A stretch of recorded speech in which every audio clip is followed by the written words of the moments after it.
Hey, good morning, everyone, my Charlotte's Web friends. We are getting ready to read chapter 20 in Charlotte's Web, and you'll see my little friend here, Wilbur, that's with us today during our read aloud. Go on and grab your Charlotte's Web book, and we're going to start on page 155. So today, I want you to think about what has happened in the previous chapter, chapter 19, which was the egg sack. So think about what had happened and all the excitement that happened toward the end of that chapter when Wilbur's or when the Zuckermans got called for a special award. We already know that Uncle got the blue ribbon. So they're pretty excited and they're heading down there. So today when we're reading, I want you to think about why Charlotte is so filled with triumph during this chapter and why you think Wilbur received this special award. And then I want you to think about, could he have won this prize without the help of all of his friends? So I want you to be thinking about those questions as we read. Okay? Chapter 20, The Hour of Triumph. Special announcement, said the loudspeaker in a pompous voice. The management of the fair takes great pleasure in presenting Mr. Homer L. Zuckerman and his famous pig. The truck bearing this extraordinary animal is now approaching the infield. Kindly stand back and give the truck room to proceed. In a few moments, the pig will be unloaded in the special judging ring in front of the grandstand, where a special award will be made. Will the crowd please make way and let the truck pass? Thank you. Wilbur trembled when he heard this speech. He felt happy but dizzy. The truck crept along slowly in low speed.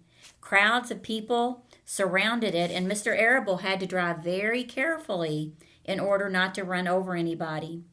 At last, he managed to reach the judge's stand. Avery jumped out and lowered the tailgate. I'm scared to death, whispered Mr. Zuckerman. Hundreds of people are looking at us. Cheer up, replied Mrs. Arable. This is fun. Unload your pig, please, said the loudspeaker. All together now, boys, said Mr. Zuckerman. Several men stepped forward from the crowd to help lift the crate. Avery was the busiest helper of all. Tuck your shirt in, Avery, cried Mrs. Zuckerman, and tighten your belt. Your pants are coming down. Can't you see I'm busy? Replied Avery in disgust. Look, cried Fern, pointing. There's Henry. Don't shout, Fern, said her mother, and don't point. Can't I please have some money? Asked Fern. Henry invited me to go on the Ferris wheel again, only I don't think he has any money left. He ran out of money. Mrs. Arable opened her handbag. Here, she said, here is 40 cents. Now don't get lost and be back at our regular meeting place by the pig pen very soon. So I want you to think about 40 cents. What coins could you use to make 40 cents? You can pause the video if you want, or you can wait until the end of the chapter. Fern raced off, ducking and dodging through the crowd in search of Henry. The Zuckerman pig is now being taken from his crate, boomed the voice of the loudspeaker. Stand by for an announcement. Templeton crouched under the straw at the bottom of the crate. What a lot of nonsense, muttered the rat. What a lot of fuss about nothing. And I think probably Wilbur's still nervous. Over in the pig pen, silent and alone, Charlotte rested. Her two front legs embraced the egg sack. What do you think embraced means? Her legs embraced the egg sack. Maybe hugged the egg sack? Charlotte could hear everything that was said on the loudspeaker. The words gave her courage. This was her hour of triumph. Wonder why it's her hour of triumph. You can pause the video if you'd like and think about that. As Wilbur came out of the crate, the crowd clapped and cheered. Mr. Zuckerman took off his cap and bowed. Lurvy pulled his big handkerchief from his pocket and wiped the sweat from the back of his neck. Avery knelt in the dirt by Wilbur's side, busily stroking him and showing off. Mrs. Zuckerman and Mrs. Arable stood on the running board of the truck. "Ladies and gentlemen," said the loudspeaker, "we now present Mr. Homer L. Zuckerman's distinguished pig.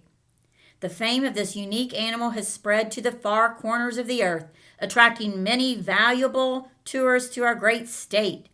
Many of you will recall that never-to-be-forgotten day last summer when the writing appeared mysteriously on the spider's web in Mr. Zuckerman's barn, calling the attention of all and sundry to the fact that this pig was completely out of the ordinary. The miracle has never been fully explained, although learned men have visited the Zuckerman pig pen to study and observe the phenomenon. In the last analysis, we simply know that we are dealing with supernatural forces here, and we should all feel proud and grateful. In the words of the spider's web, ladies and gentlemen, this is some pig. Wilbur blushed. Why did he blush? What does that mean? He's embarrassed. He stood perfectly still and tried to look his best. "This magnificent animal," continued the loudspeaker, "is truly terrific. Look at him, ladies and gentlemen. Note the smoothness and whiteness of the coat. Observe the spotless skin, the healthy pink glow of ears and snout." "It's the buttermilk," whispered Mrs. Arable to Mrs. Zuckerman. "Note the general radiance of this animal. Then remember the day when the word radiant appeared clearly on the web. Whence came this mysterious writing? Not from the spider, we can rest assured of that. Spiders are very clever at weaving their webs, but needless to say, spiders cannot write." "Oh, they can't they?" murmured Charlotte to herself. "Ladies and gentlemen," continued the loudspeaker, "I must not take any more of your valuable time. On behalf of the governors of the fair, I have the honor of awarding a special prize of $25 to Mr. Zuckerman, together with a handsome bronze medal suitably engraved in token of our appreciation of the part played by this pig, this radiant, this terrific, this humble pig, in attracting so many visitors to our great county fair." Wilbur had been feeling dizzier and dizzier through this long complimentary speech. Whew. When he heard the crowd begin to cheer and clap again, he suddenly fainted away. His legs collapsed, his mind went blank, and he fell to the ground unconscious. "What's wrong?" asked the loudspeaker. "What's going on, Zuckerman? What's the trouble with your pig?" Avery was kneeling by Wilbur's head, stroking him. Mr. Zuckerman was dancing about, fanning him with his cap.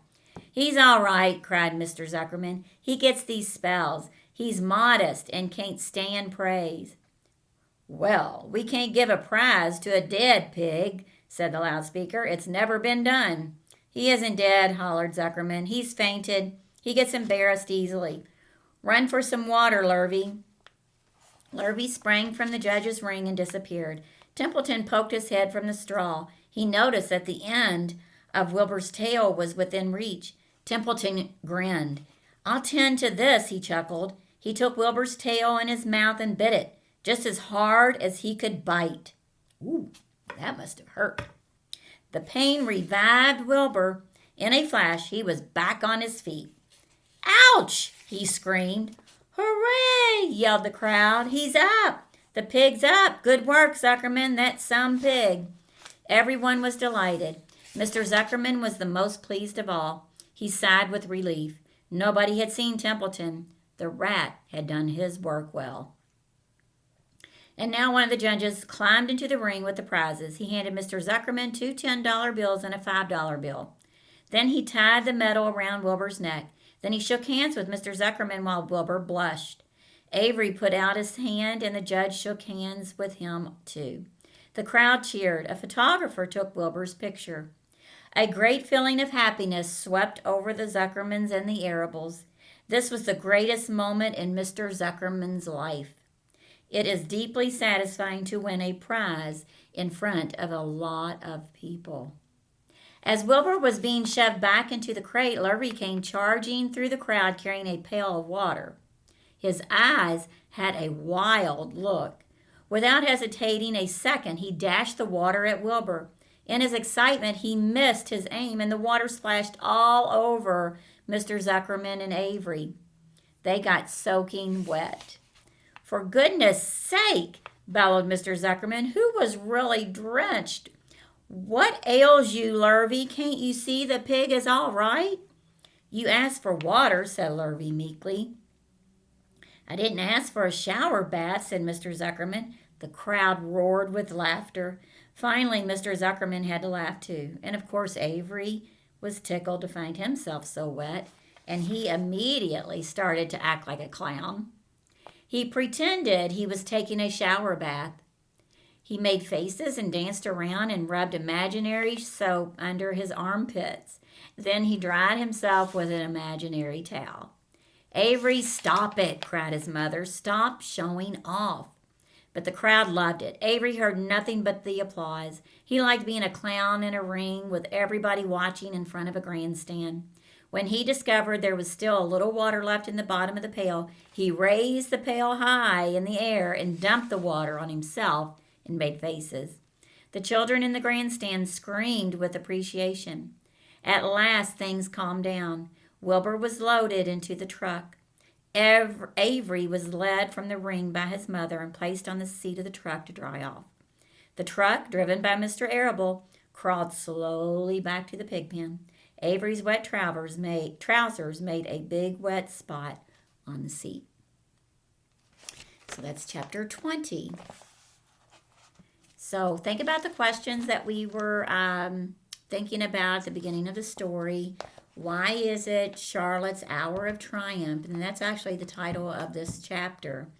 And then think about, could Wilbur have won that prize or that special award without the help of his friends? So think about that. Write that down in your NTI notebook if you'd like. And join me again in our next video for chapter 21, Last Day. See you later.